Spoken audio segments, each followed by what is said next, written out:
क्लेशनाशाय गोविन्दाय नमो नमः. భగవద్భక్తే మన కష్టాల్ని తీరుస్తుంది. భగవత్శక్తే మనల్ని ఎప్పుడూ కాపాడుతూ ఉంటుంది. భక్తి జ్ఞాన వైరాగ్య వినయ విధేయతలే మనల్ని పైకి తీసుకొస్తాయి. హరి ఓం తత్సత్.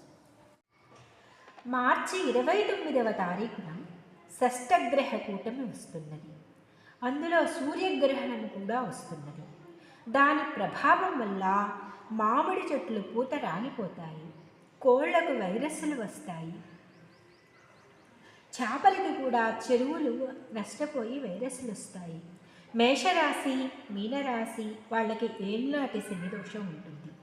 వాళ్ళు ఆరోగ్య విషయంలోనూ ధనపరంగాను ఉద్యోగ విషయంలోనూ చాలా జాగ్రత్తైన నిర్ణయాలు తీసుకుంటూ అడుగు వేయాలి. ఈ ఏళ్ళనాటి శని దోషం వలన ధన నష్టము, షేర్ మార్కెట్లో పెట్టుకున్న వాళ్ళు దాన్ని తీసేసుకోవడం మంచిది 29 లోపే. పెద్ద మొత్తంలో ఎవరికైనా అప్పులు ఇచ్చినా సరే ఈ మేషరాశి వాళ్ళు, మీనరాశి వాళ్ళు, కుంభరాశి వాళ్ళు, సింహరాశి వాళ్ళు ముందే తీసేసుకుని మార్చి 29 లోపే దగ్గర పెట్టుకోవడం మంచిది. తర్వాత అయితే రావడం కష్టం అవుతాయి. సింహరాశి వాళ్ళకి అష్టమ శని దోషం వస్తుంది. వాళ్ళ ఆరోగ్య విషయంలో చాలా జాగ్రత్తగా తీసుకోవాలి. 2.5 సంవత్సరాలు ఉంటుంది సింహరాశి వాళ్ళకి. వీళ్ళు పెద్ద మొత్తంలో పెట్టుబడులు పెట్టకూడదు. షేర్ మార్కెట్లు, చీటీపాటలలో డబ్బులు పెడితే రావు. ఏప్రిల్ 27న అతి పెద్ద సునామీ వచ్చే అవకాశం ఉన్నది. అమెరికా బాగా నష్టపోతుంది. మన ఇండియాలో విశాఖపట్నము, బందరు, చెన్నై ఈ ప్రాంతాలు కూడా సునామీ ముప్పు పొంచి ఉన్నది. ఆయా ప్రాంతాల వాళ్ళు జాగ్రత్తగా అప్రమత్తంగా ఉండాలి.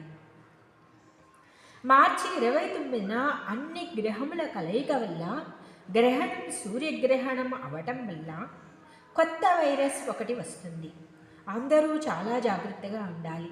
దాని ప్రభావం మే 31 వరకు ఎక్కువగా ఉంటుంది. చాలా జాగ్రత్త.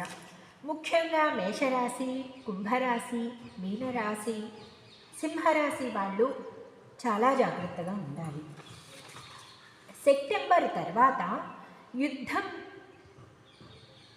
దానివల్ల చాలా నష్టపోతుంది అమెరికా. టోర్నడోలు వచ్చి కూడా కొన్ని రాష్ట్రాలే కొట్టుకుపోయే అవకాశం ఉన్నది అమెరికా. అందుకని మన భారతదేశం వాళ్ళు కొంతకాలం మన భారతదేశం వచ్చి తర్వాత వెళ్ళటం అమెరికాకి మంచిది. ఒక ప్రపంచ యుద్ధము కూడా పొంచి ఉన్నది. 2025 చాలా కష్టకాలంగా ఉన్నది. మన పంచాంగంలో గ్రహస్థితుల్ని బట్టి, మన ప్రపంచ జాతక చక్రంని బట్టి. అందుకని అందరూ దైవబలంతో శనికి తైలాభిషేకాలు చేస్తూ, వెంకటేశ్వర స్వామికి తులసి మాలలు, కృష్ణావతారం ఆంజనేయ స్వామికి నిమ్మకాయల మాలలు, కృష్ణుడు కానీ రాముడు కానీ వెంకటేశ్వర స్వామి కానీ తులసిమాల ఇచ్చి అభిషేకాలు చేయించుకుంటూ ఉండడం, పెద్ద తిరుపతి వెళ్ళి వస్తూ ఉండడం, ఇవన్నీ చేయటం ద్వారా ఈ దైవబలంతో నిరంతర ఊపిరి పీలుస్తున్నా, ఊపిరి వదులుతున్నా చిత్రగుప్తుడు గుప్తంగా లోపల కూర్చుని ఎన్ని ఊపిరిలు భగవన్నామంతో పిలిచారు, ఎన్ని ఊపిరిలు వృధాగా పిలిచారు అనేది చూస్తూ